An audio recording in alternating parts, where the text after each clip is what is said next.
شيخة امي عساني من فداياها، يلي بعيني تساوي كل نشمية، من يدي في حياتي يكسب رضاها. قلت بهدي لها ابيات شعرية تزين القافية ويزين معناها، تزين القافية ويزين معناها.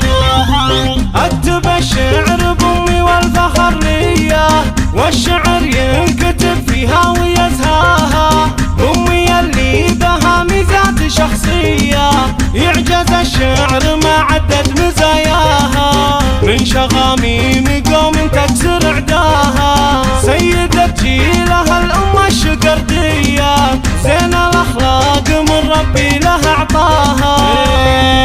والعقل والثقل خصلة أساسية، سمح قبالها الكل من جاها.